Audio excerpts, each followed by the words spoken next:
Do a WWIII video today. I've been wanting to do this video for a little while, and so we'll talk about it real quick, what's going on here in the world. So a couple things that I've noticed is you can start to see the housing market come down a little bit. You can start to see really competitive now. I've already dropped the house, so when I originally listed this house, I listed it at 421. Sorry, 429. I've already dropped the price to 379, and I honestly God believe I'd be lucky to sell it for 360ish. But we'll see. I mean, we're gonna find out. If it doesn't sell, no big deal. We'll just sit it out and ride this thing out. I mean, it's 10 years. I'm 57 right now, so I can make it to 67 in this house, and I could even technically retire in this house, but we'll see what happens. We got a long ways to go. But when you saw the repo market crash in September, what you guys got to understand is the economy and what we did to the economy. And what happened was, and I don't know when this happened, but I just talked to these guys at work. We're a company at my facility. We have about 100 employees. And I talked to these, there's one particular guy that I'm pretty good friends with. He actually lost his job during this this coronavirus thing. 65 years old. He's $35,000 in student loan debt. And I'm like, how in the fuck do you get $35,000 in student loan debt at 65 years old? And what I think happened here is somehow student loans in the '08 crisis and some of these other crises became a way for aid for poor people, and it didn't work. I can promise you it didn't work, because just pretend like it's a rubber band and we stretched that rubber band.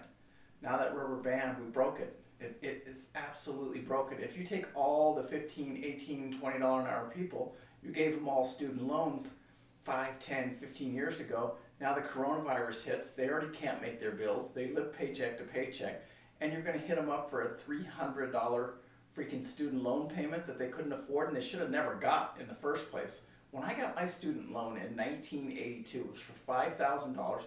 It was for tuition only. Tuition only. And when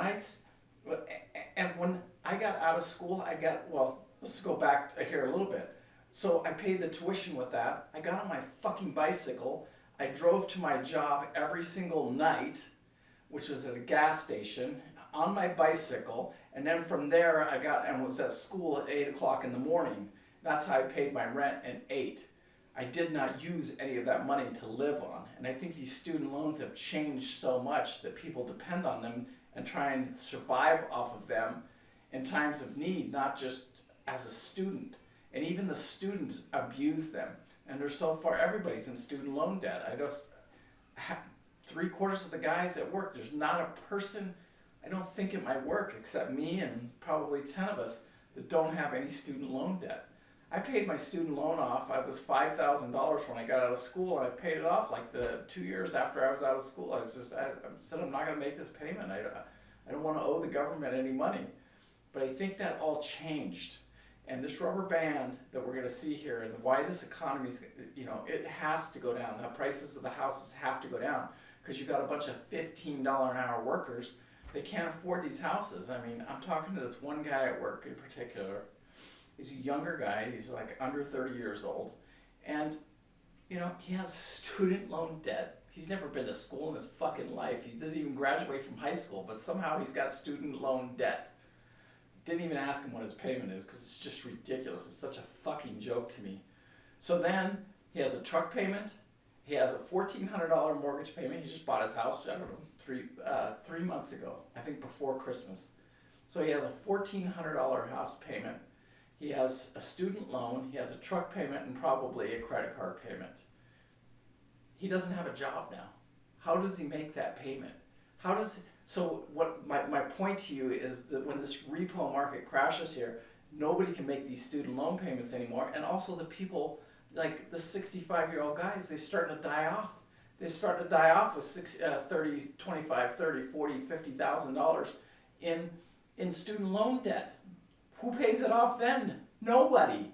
So then you have all of this and it's just like, it's just slowly feeding, just like a big balloon here or a rubber band. It stretches, the rubber band breaks, the balloon, it pops. And that's where we're at. That's where this economy's at. And, this has been told to me more than one time. And I started this job that I'm at right now 9 years ago. And I walked in there. I didn't really know what I was doing. I just I walked off this trawler, a beautiful trawler down in California. Me and Bev, in the '08 crisis, we figured out how to scavenge together enough money. We paid cash for this damn thing. And we lived there for not quite a year, but it was just a great year. It was probably one of the best years of my life. And I'm going to go back. Trust me, I'm going back there. Anyway, when that was all done and this company called me back here, I literally thought it'd be 6 to 8 months and I'd be back. I'd be back out on the trawler. I'd be back to living that life. But it didn't work. About 8 months into the job, the guy walks up to me, and this is the second guy in charge. He's second in command, and he says, I go, "What do you need, boss?" And he goes, "I got to tell you something." And he goes, "What's that?" He goes, "You're the one." I go, "What do you mean by that?" I go, I'm not the one. I don't know anything about this job. I don't want to be the one. But he said, "You're the one." And he didn't understand it at the time, but I understand it now. I know what that means. And I don't want to be the one to tell you, but if you're prepared for this, you're going to financially be rewarded with a king's ransom. If you walk into this blindly, you're not going to be prepared and you're just going to get devastated. And debt right now is something that is no good. And you have an opportunity right now to erase all of your debt. If that's a decision you go, I'll do another video about that and tell you what I did in '08 and how I got through that and how I eliminated all my debt, basically. And it was, I don't want to say a get out of jail free card, but it was it doesn't really screw with your credit. I mean, we're going to go into something pretty close to that. I think, if you take '08 and '09, I've said it again in a couple of my previous videos and combine them together, that's where we're at and it really doesn't have anything to do with the coronavirus. Had we been prepared for the coronavirus and the U.S. wasn't a country of debt, not wealth, but debt, if we were not $50 trillion in debt, we wouldn't be in this situation right now. If people could outlive, you know what I'm saying? If a house cost $70,000 and you were making $20 an hour, and you had a little bit of money in savings, this wouldn't be a big deal. But it's not that way. It's, these guys make $20 an hour. They live in $400,000 houses, and they can barely make the house payments and their student loan payments and their car payment. They're right on the edge. So it's all debt, just like our country. So anyway, it's I don't want to say it's going to be horrible, but this is a good opportunity to cleanse yourself, get away from this, or stick it out. That's your choice. To me, you have the right to be poor, or what you could say is rich. There's people that would say that I'm rich, but I'm not. I'm nowhere near. But am I considered rich to some people? People that live paycheck to paycheck, probably. But by no means am I rich at all. I don't want to get that in anybody's head. But slowly, I'm building and building and building. I can feel it. It's coming. I'm involved with a bunch of projects that are actually making money right now. And I'm learning to invest my money. It didn't come to me overnight. It took me years to learn this. It took me years to get where I'm at right now.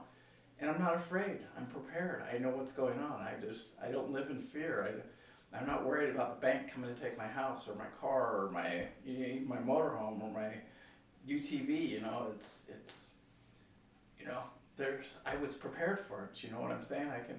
I can ride it out. I can ride this storm out. I can lose my job for a year. I can ride this thing out. But again, I'm going to be smart throughout the whole situation. I'm going to take everything and look at it and take advantage of every single situation that I can and make the most out of every single advantage that I can, and I'll share them with you on this channel. Anyway, I always say it, get your bullets ready, get your guns loaded, and that's, get your Abra accounts, get your Robinhood accounts, get your, your Coinbase. Those are the 3 right now that I'm working with, and I'm going heavily into crypto right now. Every single dollar that comes into this house, I don't care if it's a paycheck, I don't care what it is, 10% of it goes into cryptos right now. And that's it. Every single week I buy cryptos. So, and I'm going to go back into the stock market. I'm going to raise as much cash as I can starting tomorrow, and I think I can get up to, $34, $35, maybe even $40,000 in cash in one of my accounts, and have that to jump into the stock market, because I think it's going to, continue to just go down. It'll just be a little slow grind down to about 18, and then I think we'll see another little quick bump down, and that little bump right there, I want to buy, and then watch it go up, because there's a couple of stocks that I just absolutely love. So we'll see what happens, and I'll start talking about these stocks as these things happen. Anyway, Paul Bates, Daisy, peace out. Be careful out there. The coronavirus is real. We're going to see some wonderful, wonderful things happen, as this world comes together, and we're going to see some, some total devastation. I mean, that's just the way it is. I mean, it's just life. That's all I can tell you. It's just life. Anyway, okay, so Paul and Daisy here. Peace out. We love you guys. Be careful out there. WWIII, it's not going to be a quick over battle. I think it's going to be strung out here. I think we're going to see the market bottom out in about 3 years. We'll see everything, and then we'll start to see it come back up. Anyway, Paul Bates, Daisy, be good out there. Be safe. And we'll see you guys on our next video. Thanks. Bye.